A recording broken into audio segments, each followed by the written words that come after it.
Halo semuanya, kami mahasiswa Universitas Katolik Musikalitas, Fakultas Bisnis dan Akuntansi, Program Studi Akuntansi, kelas PA502 akan mempresentasikan hasil diskusi kami dengan mata kuliah akuntansi panja dan dosen pembimbing Dr. Hajah Mutiara Maimunah, sarjana ekonomi, magister sains, akuntan, chartered accountant, konsultan pajak, certified public accountant. Sebelumnya kami akan mengenalkan anggota kami terlebih dahulu. Yang pertama ada Handayani Huang dengan NIM 1821055, Monika Putri dengan NIM 1821059, Devil Natalia Wijaya dengan NIM 1821067, dan Ferdianto Karnadi dengan NIM 1821084. Aset tetap dan aset tak berwujud.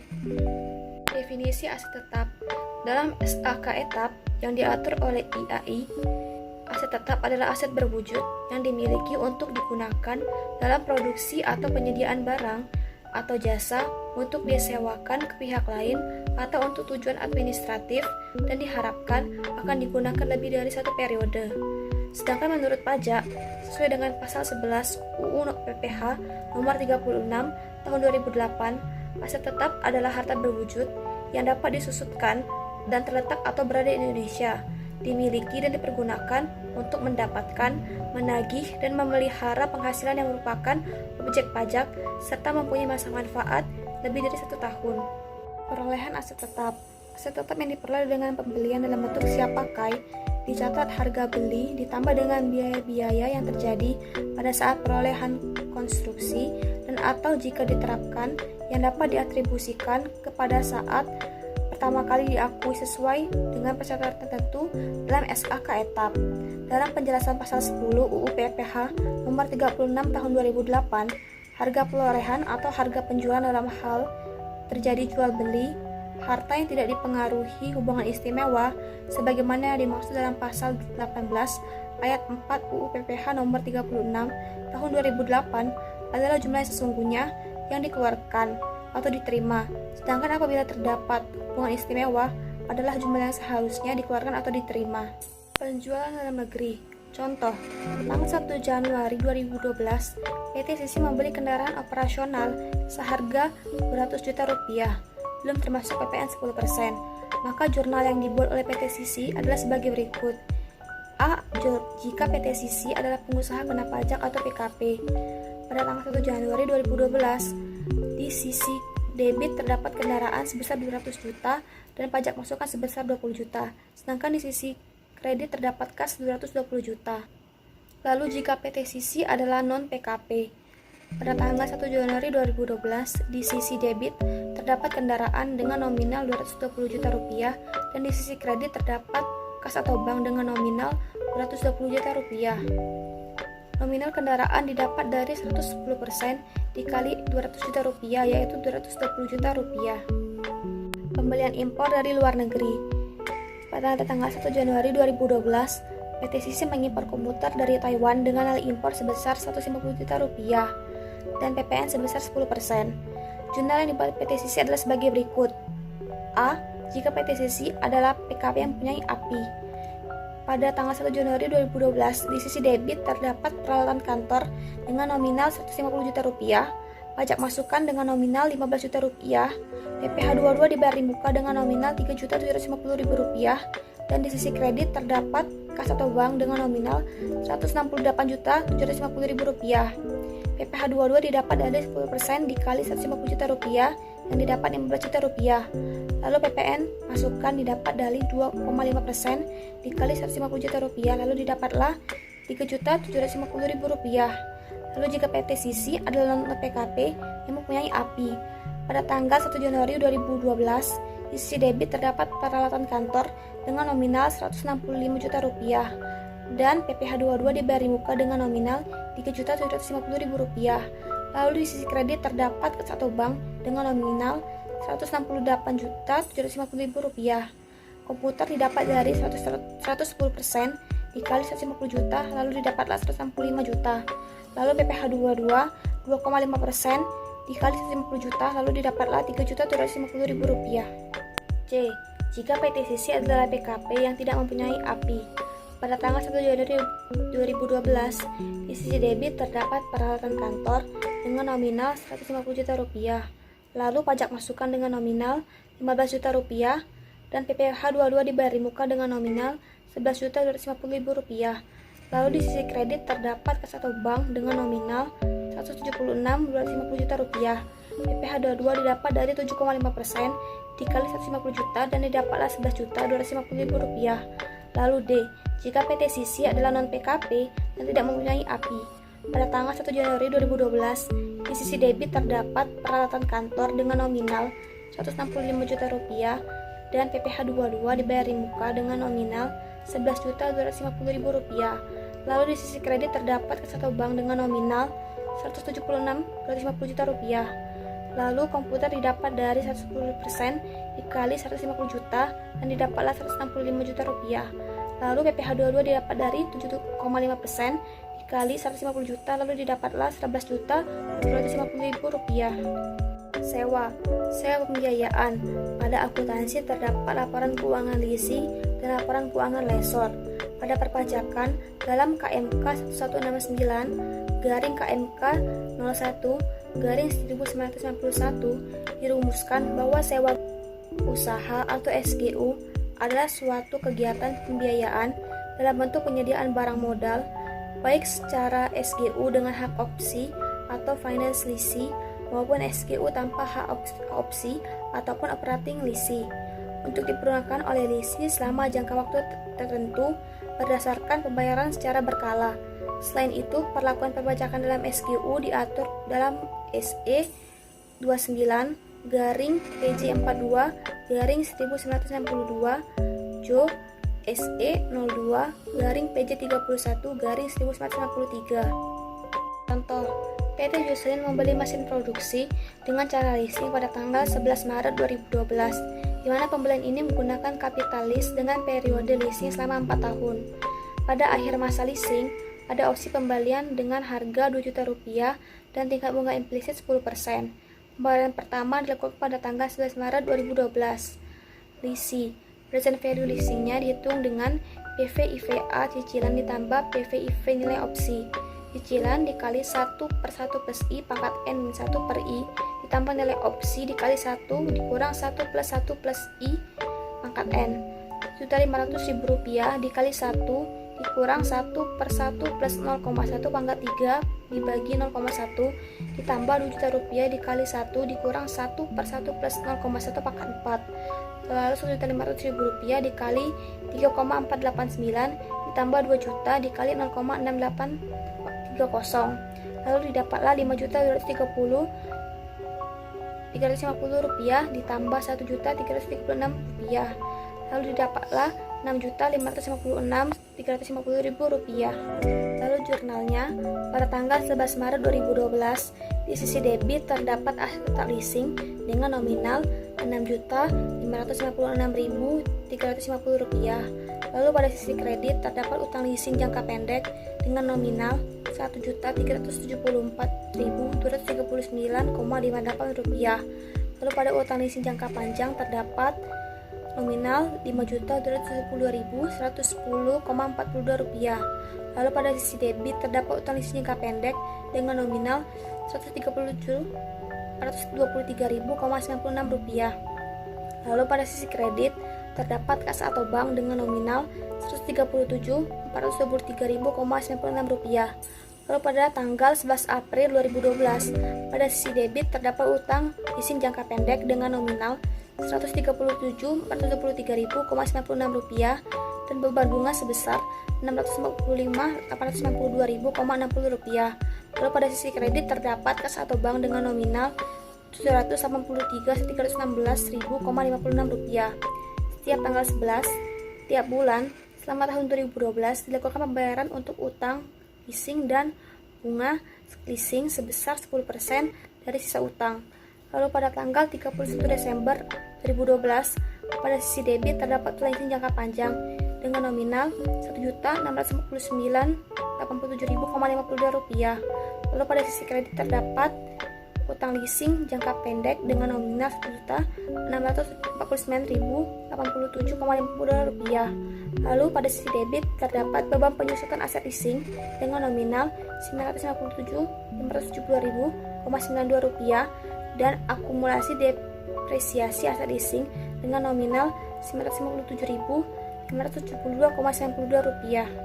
Penyusutan aset tetap dalam SAK tetap yang diatur dalam IAI, metode-metode penyusutan yang dapat digunakan adalah sebagai berikut. A. Metode garis lurus atau straight line method menghasilkan pembebanan yang tetap sama umur manfaat aset jika nilai residunya tidak berubah. Lalu B. Metode saldo menurun atau diminishing balance method menghasilkan pembebanan yang menurun selama umur manfaat aset. Lalu C. Metode jumlah unit produksi atau sum of the unit production method menghasilkan pembebanan berdasarkan pada penggunaan atau output yang diharapkan dari satu aset. Kelompok masa manfaat dan tarif penyusutan. Kelompok harta berwujud. Yang pertama ada bukan bangunan. Kelompok 1 dengan masa manfaat 4 tahun, tarif penyusutan dengan garis lurus 25% dan dengan saldo menurun 50%. Lalu ada kelompok 2 dengan masa manfaat 8 tahun, tarif penyusutan dengan garis lurus 12,5% dan dengan saldo menurun 25%. Lalu ada kelompok 3 dengan masa manfaat 16 tahun dengan tarif penyusutan garis lurus 6,25% dan saldo menurun sebesar 12,5%. Lalu kelompok 4 dengan masa manfaat 20 tahun dan tarif penyusutan dengan garis lurus sebesar 5% dan saldo menurun 10%. Lalu yang kedua ada bukan bangunan. Yang pertama adalah permanen dengan masa manfaat 20 tahun dan tarif penyusutan garis lurus sebesar 5%. Lalu ada tidak permanen dengan masa manfaat 10 tahun dan tarif penyusutan garis lurus sebesar 10%. Contoh, gedung dibeli pada tanggal 1 Januari 2000 dengan harga Rp600 juta. Estimasi masa manfaat gedung tersebut menurut akuntansi adalah 30 tahun, sedangkan menurut pajak adalah 20 tahun. Jurnal yang dibuat oleh perusahaan untuk mencatat beban penyusutan gedung tersebut pada tahun 2011 adalah sebagai berikut. Pada tanggal 1 Januari 2011, pada sisi debit terdapat beban penyusutan gudang dengan nominal Rp20.000. Lalu pada sisi kredit terdapat akumulasi penyusutan gedung dengan nominal Rp20 juta. Beban penyusutan gedung didapat dari 600 juta dibagi 30 yaitu Rp20 juta.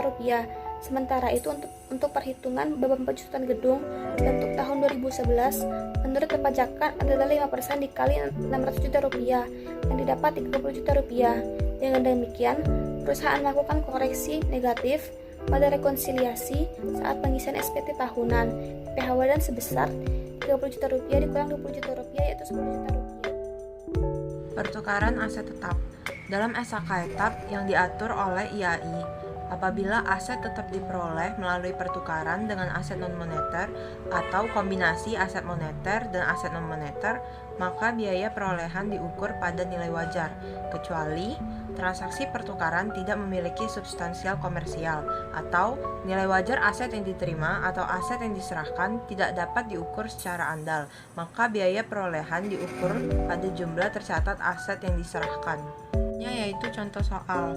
Tanggal 11 Agustus 2011 terjadi pertukaran kendaraan operasional, yaitu mobil Avanza yang dibeli pada tanggal 14 Desember 2009 ditukar dengan mobil Kijang Innova. Harga pasar mobil Avanza yaitu Rp100 juta. Kijang Innova sebesar Rp230 juta. Sisanya dibayar secara tunai melalui bank. Mobil Avanza dibeli dengan harga Rp150 juta. Metode penyusutan menurut pajak dan akuntansi adalah metode garis lurus dengan masa manfaat sama dengan PMK strip 96 garing PMK titik 03 garing 2009. Diminta hitunglah laba rugi atas pertukaran secara akuntansi maupun perpajakan. Buatlah jurnal atas pertukaran aset tersebut. Hitunglah besarnya koreksi fiskal pada saat pengisian SPT. Yang pertama yaitu laba atau rugi pertukaran aset tetap. Keterangan biaya perolehan secara akuntansi dan perpajakan Rp150 juta. Akumulasi penyusutan untuk akuntansi dan perpajakan sama-sama Rp31.250.000. Nilai buku akuntansi dan perpajakan adalah Rp118.750.000. harga pasar aset lama sama-sama 100 juta rupiah dan rugi aset lama sama-sama 18.750.000 rupiah. Kemudian untuk harga pasar aset baru untuk akuntansi 230 juta rupiah dan untuk perpajakan juga 230 juta rupiah. Kemudian harga pasar aset lama untuk akuntansi adalah 100 juta rupiah dan untuk perpajakan tidak ada. Kemudian kas atau bank yang dikeluarkan berdasarkan akuntansi adalah 130 juta rupiah dan berdasarkan perpajakan tidak ada. Akumulasi penyusutan menurut akuntansi yaitu 150 juta rupiah dibagi 8 dikali 1, 8 per 12 atau sama dengan 31.250.000. Kemudian berdasarkan perpajakan 12,5% dikali 150 juta rupiah dikali 18 per 12 atau sama dengan 31.250.000 rupiah. Selanjutnya, jurnal untuk pertukaran aset tetap. Di sebelah debit terdapat kendaraan baru 230 juta, pajak masukan 23 juta, akumulasi penyusutan kendaraan lama 31.250.000, rugi pertukaran aset 18.750.000 pada kendaraan lama 150 juta, PPN pasal 16D 10 juta, dan kas dan bank 143 juta. Tidak ada perbedaan pengakuan besarnya rugi pertukaran aset yang terjadi antara akuntansi dan perpajakan. Oleh karena itu, perusahaan tidak melakukan koreksi pada rekonsiliasi fiskal saat pengisian SPT tahunan PPh. Penghentian aset tetap. Yang pertama yaitu pelepasan aset tetap. Menurut pasal 16D Undang-Undang Nomor 42 Tahun 2009, pengalihan aset oleh PKP yang menurut tujuan semula aset tersebut tidak untuk diperjualbelikan, dikenakan PPN sebesar 10% dari DPP, kecuali atas penyerahan aset yang pajak masukannya tidak dapat dikreditkan. Atau soal sebuah mobil box yang dibeli perusahaan pada tanggal 12 Juli 2010 dengan harga 48 juta rupiah. Estimasi masa manfaat mobil box menurut akuntansi adalah 6 tahun, sedangkan menurut perpajakan adalah 8 tahun. Pada tanggal 31 Desember 2011, mobil box tersebut dijual dengan harga 40 juta rupiah. Metode penyusutan menurut akuntansi dan perpajakan adalah metode garis lurus. Diminta, yang pertama, hitunglah laba atau rugi atas penjualan mobil box, secara akuntansi maupun perpajakan. Buatlah jurnal atas penjualan aset tersebut. Hitunglah besarnya koreksi fiskal pada saat pengisian SPT tahunan. Laba atau rugi penjualan mobil box. Biaya perolehan secara akuntansi 48 juta rupiah, perpajakan 48 juta rupiah. Akumulasi penyusutan akuntansi sebesar 12 juta rupiah berdasarkan perpajakan 8.500.000 rupiah. Nilai buku akuntansi sebesar 36 juta rupiah, perpajakan 39.500.000 rupiah. Harga pasar aset berdasarkan akuntansi 40 juta rupiah, berdasarkan pajak juga 40 juta rupiah. Dan laba penjualan aset berdasarkan akuntansi sebesar 4 juta rupiah dan perpajakan 500.000 rupiah. Perhitungan akumulasi penyusutan berdasarkan akuntansi adalah 48 juta rupiah dibagi 6 dikali 16 per 12 atau sama dengan 12 juta rupiah. Sedangkan berdasarkan perpajakan yaitu 12,5% dikali 48 juta rupiah dikali 15 per 12 atau sama dengan 8.500.000 rupiah. Kemudian jurnal untuk penjualan mobil box. Di sebelah debit terdapat kas atau bank sebesar 44 juta rupiah, akumulasi penyusutan kendaraan lama 24 juta rupiah. Pada sisi kredit yaitu kendaraan sebesar 48 juta rupiah, PPN 16D 4 juta rupiah, dan laba penjualan kendaraan sebesar 4 juta rupiah.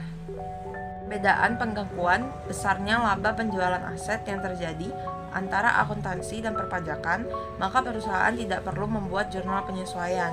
Perbedaan pengakuan besarnya laba penjualan aset tersebut menimbulkan beda tetap atau beda permanen antara perpajakan dan akuntansi. Oleh karena itu, perusahaan harus melakukan koreksi negatif pada rekonsiliasi fiskal saat pengisian SPT tahunan sebesar 4 juta rupiah dikurang 500.000 rupiah sama dengan 3.500.000 rupiah. Kedua yaitu tidak memiliki masa manfaat. Menurut SHK Etap yang diatur oleh IAI, entitas harus menghentikan pengakuan aset tetap pada saat ketika tidak ada manfaat ekonomi masa depan yang diekspektasikan dari penggunaannya.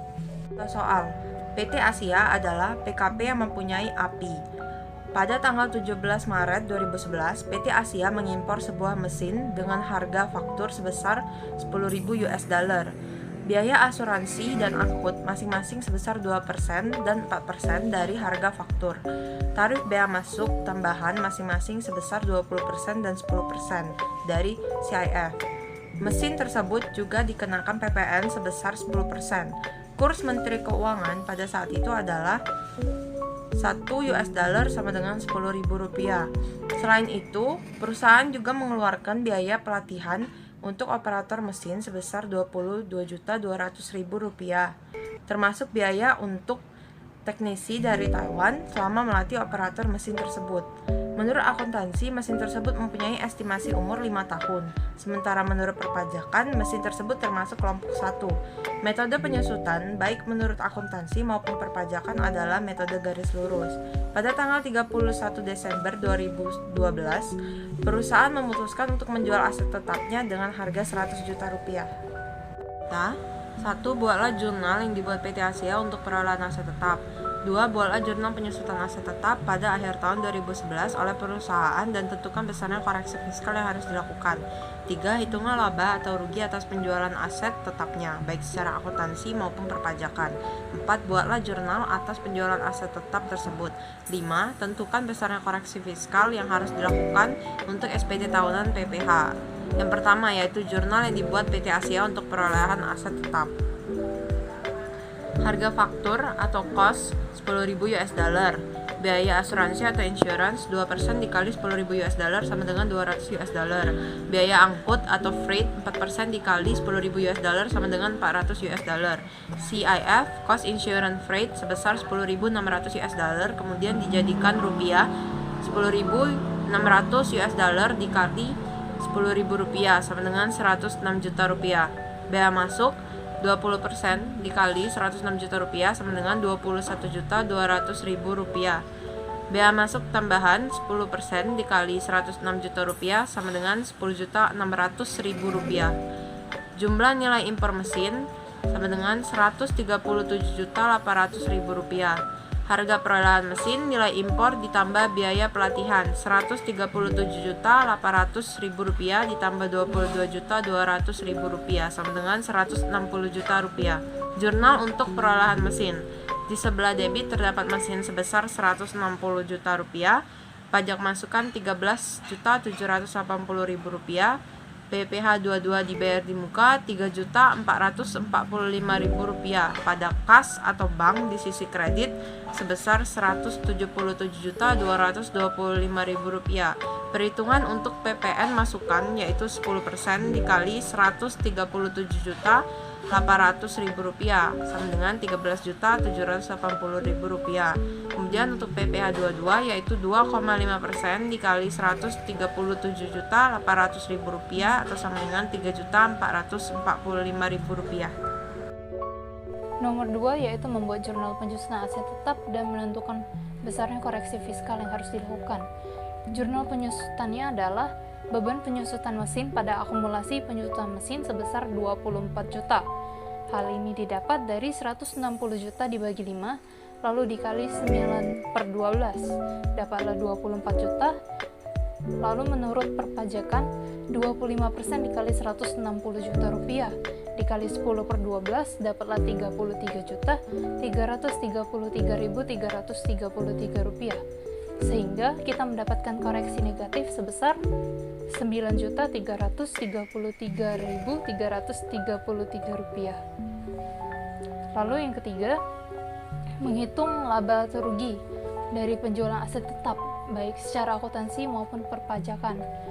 Secara akuntansi kita mendapat rugi sebesar 4 juta, sedangkan secara perpajakan kita mendapatkan laba sebesar 13.333.333 rupiah. Selanjutnya nomor 4, pembuatan jurnal atas penjualan aset tetap. Pada tanggal 31 Desember 2012, kas atau bank didebit sebesar 110 juta, akumulasi penyusutan mesin sebesar 56 juta, rugi penjualan sebesar 4 juta, pada mesin sebesar 160 juta, dan PPN pasal 16D sebesar 10 juta. Selanjutnya menentukan besarnya koreksi fiskal yang harus dilakukan untuk SPT tahunan PPH. Atas perbedaan pengakuan besarnya laba atau rugi penjualan aset yang terjadi antara akuntansi dan perpajakan, perusahaan tidak perlu membuat jurnal penyesuaian. Perbedaan pengakuan besarnya laba atau rugi penjualan aset tersebut menimbulkan beda tetap atau beda permanen antara perpajakan dan akuntansi. Oleh karena itu, perusahaan harus melakukan koreksi positif pada rekonsiliasi fiskal saat pengisian SPT tahunan sebesar Rp17.333.333 rupiah. Selanjutnya adalah revaluasi. Revaluasi aset tetap adalah suatu penilaian kembali atas aset tetap yang dimiliki perusahaan sehingga sesuai dengan harga pasar saat dilakukannya revaluasi tersebut. Dalam akuntansi, revaluasi aset tetap pada umumnya tidak diperkenankan. Selanjutnya, perhitungan dapat dilakukan dengan membandingkan harga pasar dengan nilai tercatat aset tetap.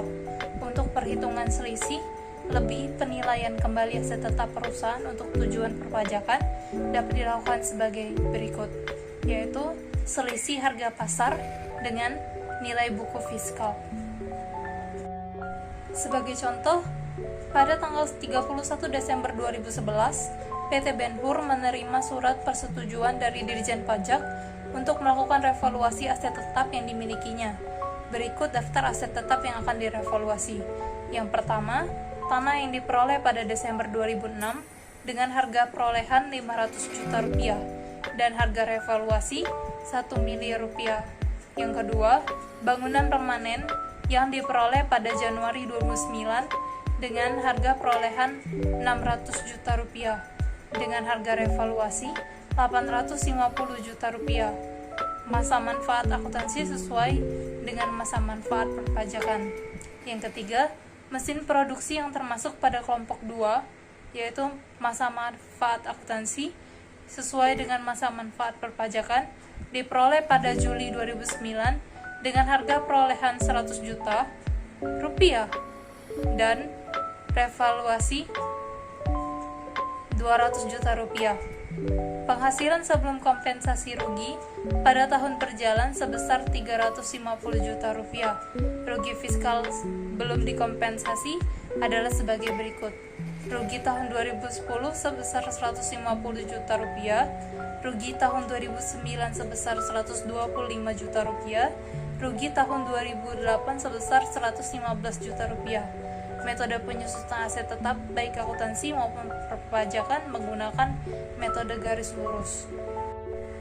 Yang pertama, kita mencatat biaya perolehan tanah sebesar Rp500 juta. Yang kedua, kita mencatat biaya perolehan bangunan yang dikurangi dengan akumulasi penyusutannya, yaitu sebesar Rp510 juta. Yang ketiga, kita mencatat biaya perolehan mesin yang dikurangi juga dengan akumulasi penyusutannya, sehingga kita mendapat Rp68.750.000. Lalu ketiga jumlah tersebut kita jumlahkan, dapatlah nilai tercatat aset tetap sebesar Rp1.078.750.000. Harga pasar dari tanah, bangunan, dan mesin tersebut adalah Rp2.050.000 yang diselisihkan dengan nilai tercatat aset tetap atau nilai buku fiskal, maka kita akan mendapatkan surplus revaluasi aset tetap atau selisih lebih penilaian kembali aset tetap perusahaan untuk tujuan perpajakan sebesar Rp971.250.000. Lalu PPh final sebesar 10% dikali Rp971.250.000, kita mendapatkan Rp97.125.000. Dengan jurnal, tanah didebit sebesar Rp500 juta, bangunan didebit sebesar Rp250 juta, akumulasi penyusutan bangunan didebit sebesar Rp90 juta, mesin didebit sebesar Rp100 juta, dan akumulasi penyusutan mesin didebit sebesar Rp31.250.000. Pada surplus revaluasi aset tetap dikredit sebesar Rp971.250.000 dan PPh final atas revaluasi aset tetap pada kas atau bank sebesar Rp97.125.000. Selanjutnya adalah aset tak berwujud. Menurut SAK etap yang diatur oleh IAI, aset tak berwujud adalah aset non-moneter yang dapat diidentifikasi dan tidak mempunyai wujud fisik. Ciri utama aset tak berwujud ialah berupa benda yang tidak dapat dilihat dan dipegang. Yang termasuk aset tak berwujud adalah yang pertama, hak paten, yang kedua hak cipta, yang ketiga merek, yang keempat goodwill, yang kelima waralaba. Aset tak berwujud tidak termasuk efek atau surat berharga, hak atas mineral dan cadangan mineral seperti minyak, gas alam, dan sumber daya yang tidak dapat diperbarui. Nilai perolehan dari aset tak berwujud yaitu aset tak berwujud dapat diperoleh dengan cara membeli dari pihak luar dan dihasilkan secara internal. Menurut SAK etap, nilai aset tak berwujud dicatat sesuai dengan biaya perolehannya. Selanjutnya adalah umur manfaat dan metode amortisasi. Untuk tujuan SAK etap, semua aset tak berwujud dianggap mempunyai umur manfaat yang terbatas. Tetapi, apabila entitas tidak mampu mengestimasi umur manfaat aset tak berwujud, maka umur manfaatnya dianggap 10 tahun. Amortisasi dimulai ketika aset siap digunakan, yaitu aset tersebut berada di lokasi dan kondisi yang dibutuhkan untuk mampu beroperasi sesuai dengan keinginan pihak manajemen. Amortisasi dihentikan ketika aset dihentikan pengakuannya. Nilai residu suatu aset tak berwujud seharusnya diasumsikan sama dengan 0, kecuali yang pertama, ada komitmen dari pihak ketiga untuk membeli aset tak berwujud tersebut pada akhir masa manfaatnya.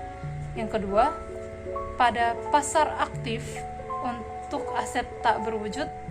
Dan yang pertama, nilai residu aset tetap dapat ditentukan dengan mengacu pada harga pasar yang berlaku pada pasar tersebut. Yang kedua, terdapat kemungkinan bahwa pasar yang aktif tersebut akan tetap ada pada akhir umur manfaat aset tak berwujud. Atau aset tak berwujud dan aset lainnya, yaitu yang pertama, goodwill, yang kedua, biaya peroperasi.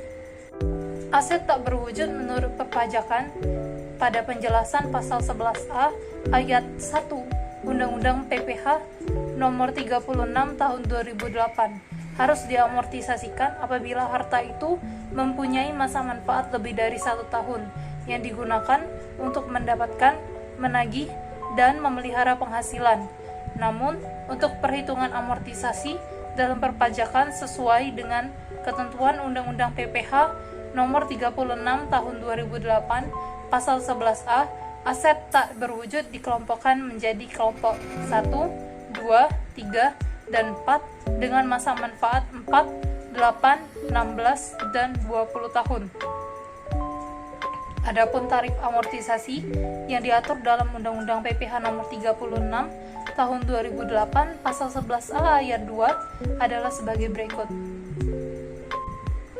Selanjutnya menurut PMK-248-PMK-03-2008, amortisasi atas pengeluaran untuk memperoleh aset tak berwujud dan pengeluaran lainnya untuk bidang usaha tertentu dimulai pada bulan dilakukannya pengeluaran atau pada bulan produksi komersial. Bulan produksi komersial adalah bulan di mana penjualan mulai dilakukan. Diatur juga untuk bidang usaha kehutanan, yaitu bidang usaha hutan, kawasan hutan, dan hasil hutan yang tanamannya dapat berproduksi berkali-kali dan baru menghasilkan setelah ditanam lebih dari 1 tahun. Untuk bidang usaha perkebunan tanaman keras, yaitu bidang usaha perkebunan yang tanamannya dapat berproduksi berkali-kali dan baru menghasilkan setelah ditanam lebih dari 1 tahun. Dan bidang usaha peternakan, yaitu bidang usaha peternakan yang dapat berproduksi berkali-kali dan baru dapat dijual setelah dipelihara sekurang-kurangnya 1 tahun.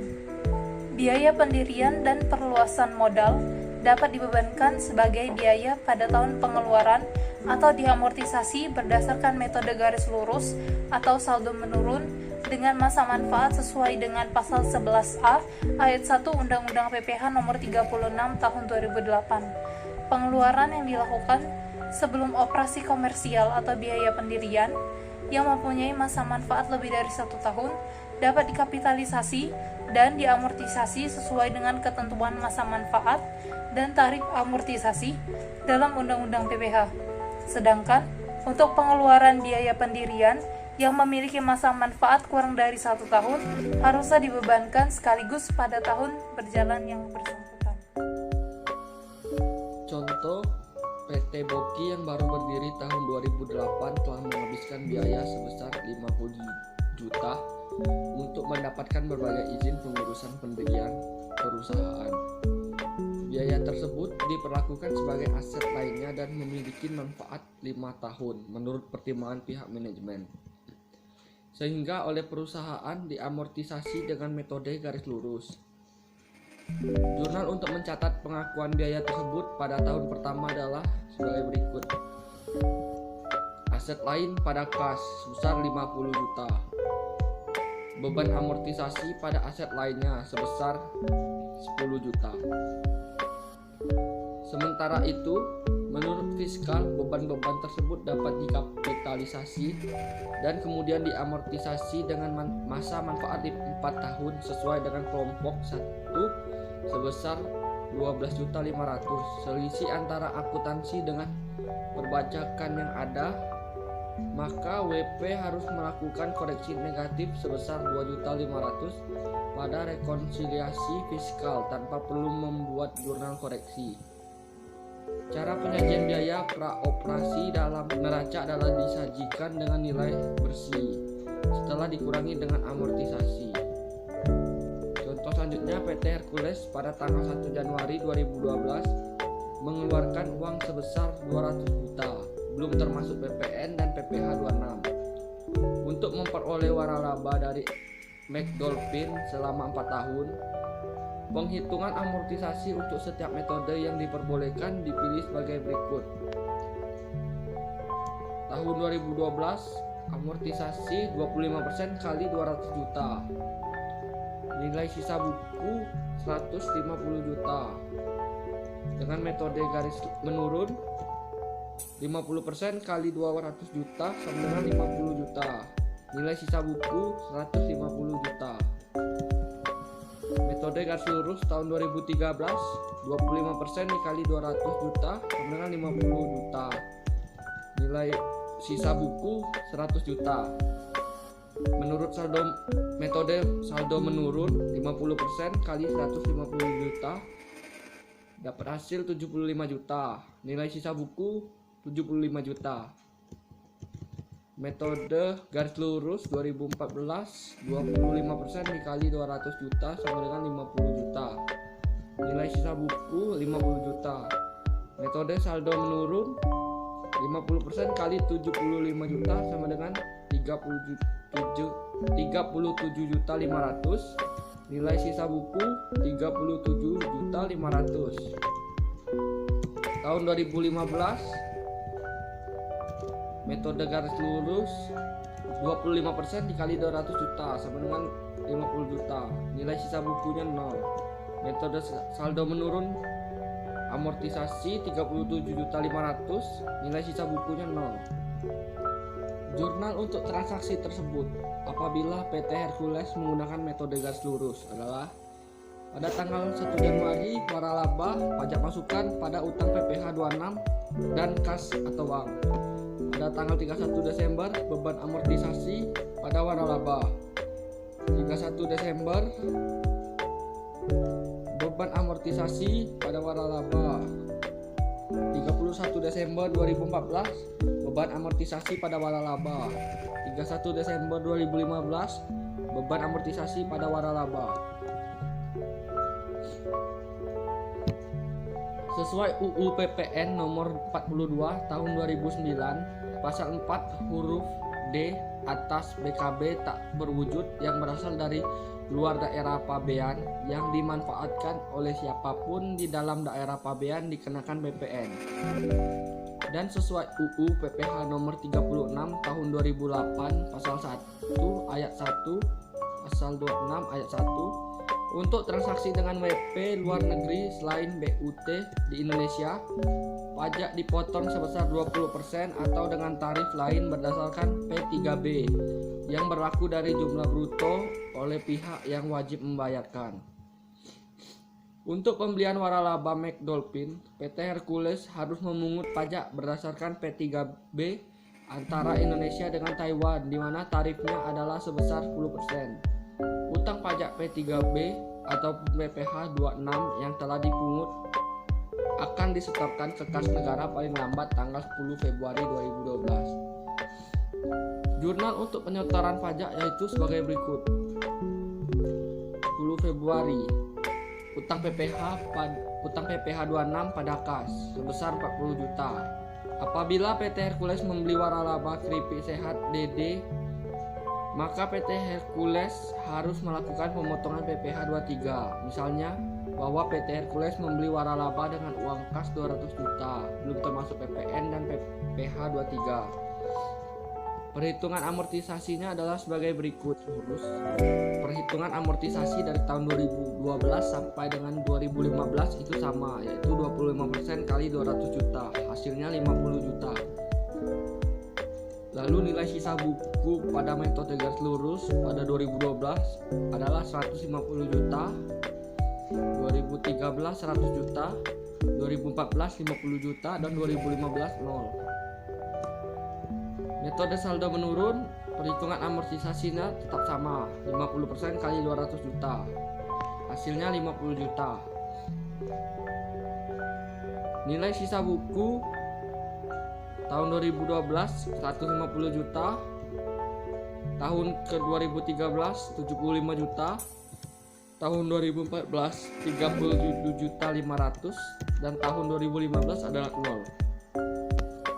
Selanjutnya jurnal transaksi pembelian waralaba keripik DD adalah sebagai berikut. Tanggal 1 Januari waralaba, pajak masukan pada utang PPh 23 dan kas atau bank. 31 Desember 2012, beban amortisasi pada waralaba. 31 Desember 2013, beban amortisasi pada waralaba. 31 Desember 2014 dan 31 Desember 2015 itu sama, beban amortisasi pada waralaba. Utang PPh 23 akan disetorkan oleh PT Hercules paling lambat. Utang PPh 23 akan disetorkan oleh PT Hercules paling lambat tanggal 10 Februari 2012. Utang PPh pada kas atau bank sebesar 30 juta rupiah pada tanggal 10 Februari 2012. Jurnal untuk pihak keripik sehat DD adalah sebagai berikut. Pada tanggal 1 Januari 2012, kas atau bank dan PPh 23 yang dibayar di muka pada pajak keluaran pendapatan waralaba. Akuntansi untuk sumber alam. Depresi adalah istilah yang digunakan dalam akuntansi untuk menyatakan alokasi sistematis dan rasional perolehan sumber alam. Perpajakan menggunakan istilah lain untuk depresi, yaitu amortisasi. Rumus untuk menghitung depresi adalah total perolehan dikurang nilai residu atau total unit yang diestimasi sama dengan depresi per unit dikali jumlah unit yang dihasilkan dan dijual sama dengan beban depresi per tahun. Contoh, suatu perusahaan pertambangan melakukan investasi sebesar 5 juta pada lahan pertambangan diestimasikan memiliki 10 juta ton bahan tambang dan tidak memiliki nilai residu. Pada tahun pertama, perusahaan menghasilkan dan menjual bahan tambang sebanyak 800.000 ton. Depresi per unit sama dengan 5 juta dibagi 10 juta sama dengan 0,5 per ton. Beban depresi tahun ini adalah 0,5 dikali 800.000 ton sama dengan 400.000 rupiah.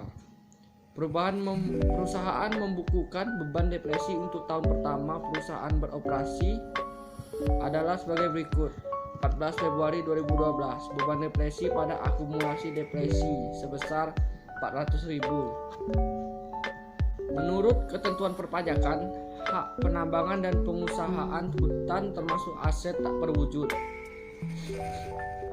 Oleh karena itu, harga perolehan dapat diamortisasi berdasarkan metode satuan produksi dengan pembatasan sebagai berikut. 1. Biaya untuk memperoleh hak penambangan selain minyak dan gas bumi. Hak pengusahaan hutan dan hak pengusahaan sumber alam serta hasil alam lainnya seperti hak pengusaha hasil laut yang mempunyai masa manfaat lebih dari 1 tahun. Dapat diamortisasikan dengan menggunakan metode satuan produk persentase yang tidak lebih dari 20% setahun. Ketentuan ini dapat dinyatakan dengan rumus amortisasi per tahun sama dengan jumlah penambangan atau penebangan dibagi taksiran total produksi atau deposit dikali 20%. Contoh, perusahaan pertambangan batubara telah mengeluarkan biaya sebesar 1 miliar untuk mendapatkan hak pengelolaan penambangan tersebut selama 5 tahun. Pada tahun pertama produksinya adalah sebesar 2 miliar. Besarnya amortisasi atas biaya untuk mendapatkan hak penambangan tersebut dalam tahun bersangkutan adalah sebesar 20% dikali 1 miliar sama dengan 200 juta. Biaya untuk memperoleh hak atau biaya lain-lain yang mempunyai masa manfaat lebih dari 1 tahun dalam bidang penambangan minyak dan gas bumi dilakukan dengan menggunakan metode satuan produksi. Ketentuan ini dapat dinyatakan dengan rumus amortisasi per tahun sama dengan jumlah penambangan atau taksiran total produksi dikali tanpa batasan. Amortisasi menggunakan metode satuan produksi berarti persentase amortisasi dari biaya tersebut dalam setiap tahun pajak harus sama dengan persentase penambangan atau penebangan yang dihasilkan setiap tahun. Angka ini diperoleh dengan membandingkan taksiran jumlah hasil produksinya. Amortisasi dengan menggunakan metode satuan produksi dapat dirumuskan sebagai berikut. Metode satuan sama dengan jumlah penebangan atau penambangan dihasilkan setahun produksi dibagi taksiran jumlah seluruh produksi dikali 100%. Suatu konsesi pertambangan ditaksir jumlah depositnya 100.000 ton. Hasil produksi satu tahun 10.000 ton. Persentase hasil produksi 1 tahun adalah 10.000 dibagi 100.000 dikali 100% sama dengan 10%. Dengan demikian, hak penambangan tersebut dalam setahun diamortisasikan sebesar 10%. Apabila biaya untuk memperoleh hak penambangan dan hak pengusahaan hutan pada akhir masa produksi belum habis diamortisasikan, maka sisa biaya tersebut tidak boleh dibebankan sekaligus sebagai biaya dalam tahun pajak yang bersangkutan. Sisa tadi harus diamortisasikan setinggi-tingginya 20%. Sebaliknya, apabila ternyata jumlah produksi sebenarnya lebih kecil daripada jumlah cadangan yang diperkirakan, sehingga masih terdapat sisa biaya untuk memperoleh hak yang belum habis diamortisasikan, maka sisa biaya tersebut boleh dibebankan sekaligus sebagai biaya dalam tahun pajak yang bersangkutan. Perbedaan utama antara depresi dan amortisasi adalah nilai residu tidak dipertimbangkan dalam menghitung persentase amortisasi hak penambangan dan pengusahaan hutan. Sekian dan terima kasih.